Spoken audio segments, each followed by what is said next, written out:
another session of astrology and financial technical analysis। इस समय auto sector एक boom के ऊपर है। आज टाटा मोटर्स ने भी अपना 52-56 वीक की हाई लगाई है और आज एक और इम्पॉर्टेंट स्क्रिप्ट निफ्टी 50 का दिग्गज बजाज ऑटो भी ब्रेकआउट पैटर्न के ऊपर आया है। बजाज ऑटो आज 3860 पे ओपन होकर 3978 के ऊपर इसने क्लोजिंग करी है।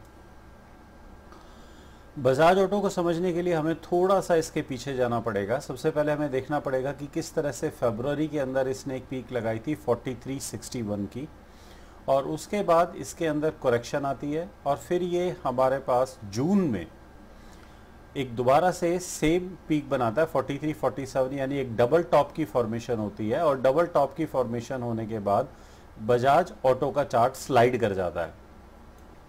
इस समय जो आप चार्ट के ऊपर ये ब्लू लाइन देख रहे हैं, this blue line is 200 day moving average and this red line is 20 day moving average. और इस कंसोलिडेशन के बाद अब ये इन दोनों मूविंग एवरेजेस को क्रॉस करके ऊपर चला गया है।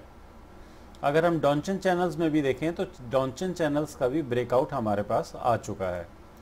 मैकडी के अंदर देखिए, मैकडी के अंदर किस तरीके से ये एक बुलिश क्रॉसओवर की फॉर्मेशन यहाँ पर हमें नज़र आ रही है और आरएसआई का लेवल इस समय 63.46 के आसपास 63 और बुलिश क्रॉसओवर और एवरेज लाइंस को, मूविंग एवरेजेस को काटकर ये जो बिग बुल कैंडल फॉर्मेशन हुई है, इस बुलिश कैंडल से नो डाउट बजाज ऑटो के अंदर एक बहुत बड़ी तेजी की सूचना हमें मिलने लग गई है। आइए चलते हैं अपने एस्ट्रोलॉजी चार्ट्स के ऊपर। एस्ट्रोलॉजिकली अगर देखें तो बजाज ऑटो हमारे पास एक लो की फॉर्मेशन करता है तकरीबन मार्च के अंदर और उसके अंदर जो हमारे पास सेकंड फॉर्मेशन आती है वहाँ से इसके जो फिबोनाची रिट्रेसमेंट्स लेवल आते हैं ये वहीं पर ही आकर कंसोलिडेट करता है 76.4% पे, यानी 3743 पे। और इस कंसोलिडेशन को करके अब Bajaj auto in moving averages को क्रॉस करके ऊपर चलना आज शुरू हुआ है। Today is the first day.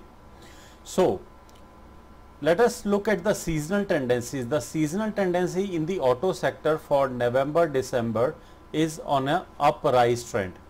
और अगर हम बजाज की साइक्लिकल एनालिसिस भी देखते हैं तो साइक्लिकल ट्रेंड्स भी बजाज ऑटो के हमारे पास फेवरेबल और अप ट्रेंड्स की तरफ जा रहे हैं। हमारे पास कुछ कंसोलिडेशंस थी जो हमारी इंपॉर्टेंट पिवट्स लाइन थी, यानी कि 3880 और 3900 के आसपास, और इस जोन को अब बजाज ऑटो क्रॉस करके चल चुका है। सो keeping a stop of loss of maximums today's low or this moving average is 3824, or if we are going for a very long term we should be keeping stop loss maximum 3745 for the first target of 4145 and 4347. Have a great trade, have a nice trade. Do analyze yourself, consult your financial and technical advisor, and thank you for listening.